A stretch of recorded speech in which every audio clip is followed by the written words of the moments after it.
electronic ပစ္စည်းတွေရဲ့နှလုံးသားလို့တောင်ပြောလို့ရတဲ့ဆယ်စုနှစ်ပေါင်းများစွာတိုင်အောင်အထူးကနေရာကနေပေါင်ဝင်ခဲ့တဲ့ဒီတေးသေးလေး chip တစ်ခုကိုကြည့်လိုက်စမ်းပါ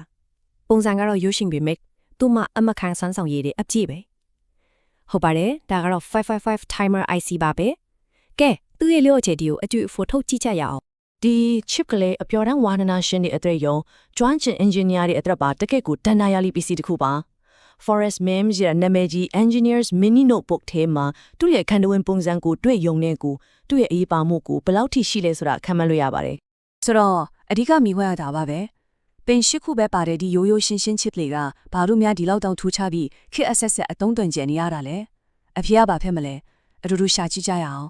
ဒီနေ့မှာတော့5555 timer ရဲ့တန်တာရီလာဇလန်သူ့ရဲ့အဓိကလွတ်ဆောင်ပုံမိုးတူမျိုးမိတုံလို့တာလေးနဲ့အရာဝတ္ထုတွေကိုထိန်းချုပ်နိုင်တဲ့အထိသူ့ရဲ့စွမ်းဆောင်ရည်တွေနောက်ပြီးတော့စတင်လေ့လာသူတွေအတွက်အဖြစ်များတဲ့အမားတွေနဲ့နှစ်ပေါင်းများစွာကြာလာတာတုန်းခင်မိနေစေဖြစ်တဲ့သူ့ရဲ့အမွေနိကျုံတွေကိုပြောပြသွားမှာပါကဲ555 timer ရဲ့အဓိကစွမ်းဆောင်ရည်တွေကိုလေ့လာကြည့်ကြရအောင်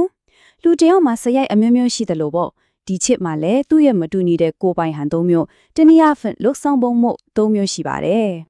ပထမဆုံးမှုကတော့ stable ပါနှလုံးခုန်တန်းလို့ဒါမှမဟုတ်ဂီတပညာရှင်တွေသုံးတဲ့ metronome လိုမျိုးအဆက်မပြတ်သုံးခါနေတဲ့သဘောတရားပါပဲဆိုလိုတာကဒီမုတ်မှာတည်ငြိမ်တဲ့အခြေအနေဆိုတာမရှိပဲ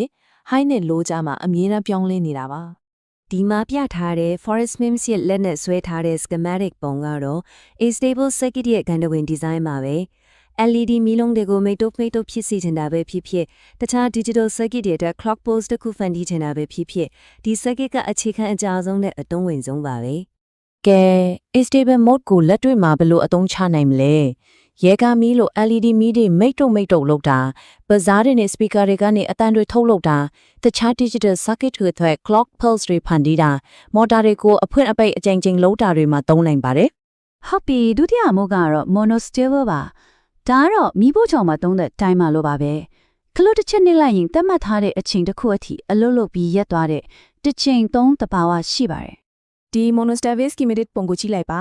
R1 လို့ခေါ်တဲ့ resistor နဲ့ C1 လို့ခေါ်တဲ့ capacitor တန်ဖိုးတွေကိုပြောင်းလဲပေးရုံနဲ့အချိန်ကိုက်လုံဆောင်မှုရဲ့ကြာချိန်ကိုလွယ်လွယ်ကူကူထိန်းချုပ်နိုင်တာကိုတွေ့ရပါလိမ့်မယ်အရင်ရရှင်းပါတယ်ဒီလိုတစ်ချိန်သုံးအချိန်ကိုက် pulse ကဘယ်နေရာတွေမှာသုံးဝင်လဲဆိုတော့ခလုတ်နှိပ်လိုက်ရင်အလုပ်လုပ်တဲ့ system တွေရိုးရှင်းတဲ့ချက်ပေး system တွေထိတွေ့လိုက်ရင်အလုပ်လုပ်တဲ့ခလုတ်တွေနဲ့တိကျတဲ့အချိန်တစ်ခုအထိနှောင်နှေးစေခြင်းတဲ့ circuit တွေမှာသုံးဝင်ပါတယ်နောက်ဆုံးမှုကတော့ stable ပါဒါကတော့အင်္ဂါမီခလုတ်လိုပါပဲဖွင့်ထားရင်ဖွင့်ထားတဲ့အတိုင်းပိတ်ထားရင်ပိတ်ထားတဲ့အတိုင်းနောက်တစ်ခါ input မပေးမချင်းသူ့ရဲ့အခြေအနေကိုထိန်းသိမ်းထားနိုင်တဲ့ flip flop သဘောတရားပါပဲဒီမိုးရဲ့ထူးခြားချက်ကတော့တိုင်မာဖြစ်အလုပ်လုပ်တာမဟုတ်တော့ပဲ digital logic ပစ္စည်းတစ်ခုလိုအလုပ်လုပ်တာပါပဲဥပမာပြောရရင်အယုတ်ရထားတစ်စင်းကလမ်းဆုံးကခလုတ်ကိုတိုက်မိလိုက်တဲ့အခါနောက်ပြန်လှည့်သွားအောင်လုပ်တဲ့ circuit မျိုးမှာသုံးနိုင်ပါပဲကဲ555 timer ရဲ့အခြေခံမှုတွေကိုနားလည်သွားပြီဆိုတော့သူ့ရဲ့ပိုပြီးအစင်းမြင့်တဲ့စွမ်းဆောင်ရည်တစ်ခုဖြစ်တဲ့ PWM meanings pulse width modulation အကြောင်းကိုလေ့လာကြည့်ကြရအောင်555 timer ကအဖွင့်အပိတ်လုံထားတဲ့အများကြီးပို့လုံနိုင်ပါတယ်တခြားပစ္စည်းတွေကိုပေးပို့တဲ့ power ကိုတိတိကျကျထိန်းချုပ်နိုင်တဲ့စွမ်းရည်လည်းရှိပါသေးတယ်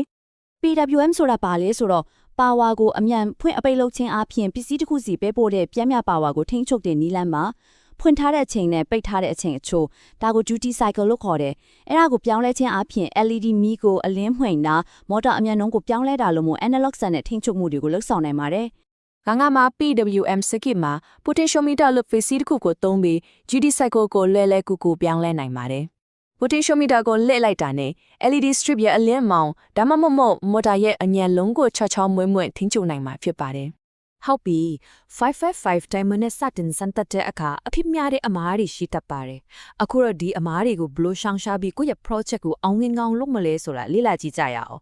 electronic forum တွေမှာအမြဲတွေ့နေရတဲ့မီးခွန်းတစ်ခုကတော့ LED မီးကအမြဲတမ်းလင်းနေတယ်ဘာမှနေတာလဲဆိုတာပါပဲဒါဟာစတင်လေ့လာသူတွေအများဆုံးကြုံတွေ့ရတဲ့ပြဿနာတစ်ခုပါအဖြစ်များတဲ့အမားတွေကတော့ pin 4 reset ကိုဘာနဲ့မှမဆက်ပေးထားတာအချိန်ကြာကြီးနောက်နေစေခြင်းလို့တမှုကြီးတဲ့ capacity တွေသုံးတာ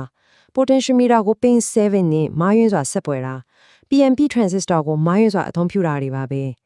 ဒီအမားတွေကိုရှောင်ရှားခြင်းအပြင်ကိုယ့်ရဲ့ circuit ကိုကောင်းကောင်းအလုပ်လုပ်စီနိုင်မှာပါနှစ်ပေါင်းများစွာကြာလာပေမဲ့555 timer ကဘာကြောင့်ခစ်မိနေစေလဲသူ့ရဲ့အမွေအနှစ်ကတကယ်တော့ဘာလဲဆိုတာကြည့်လိုက်ရအောင်555 timer ရဲ့အဓိကအားသာချက်တွေကတော့ ဆွဲဆောင်ထုံးနိုင်တာဈေးနှုန်းအရန်သက်သာတာယုံကြည်စိတ်ချရတာနဲ့ 4.54 ကနေ15 volt အထိ voltage အမျိုးမျိုးနဲ့အလုပ်လုပ်နိုင်တာတွေပါပဲဒါကြောင့်လဲမိရေမတွက်နိုင်တဲ့ project တွေမှာအသုံးဝင်နေစေဖြစ်ပါပဲပြီးတော့သူ့ရဲ့အထူးခြားဆုံးစွမ်းဆောင်ရည်တစ်ခုကတော့ output pin က200 million amp အထိ current ကိုထုတ်ပေးနိုင်တာဒါမှမဟုတ်လက်ခံနိုင်တာပါပဲဆိုလိုတာကတင်းငယ်တဲ့မော်တာတွေဒါမှမဟုတ် LED မီလုံးအများပြားကိုအပေါ် transistor မလို့ပဲတိုက်ကြိုက်မောင်းနေနိုင်လောက်အောင်အားကောင်းတယ်ဆိုတဲ့သဘောပါပဲဒါတကယ်ကိုအရေးပါတဲ့အချက်ပါစွမ်းဆောင်ရည်မြင့်မားတဲ့ microcontroller တွေပေါများနေတဲ့ဒီနေ့ခေတ်မှာဒီလိုရိုးရှင်းတဲ့ chip တစ်ခုကိုကျွမ်းကျင်ပိုင်နိုင်စွာအသုံးပြုတတ်ဖို့ကဘာကြောင့်အရေးကြီးနေသေးတာလဲဒါကတော့ကျွန်တော်တို့အားလုံးစဉ်းစားစရာပါပဲ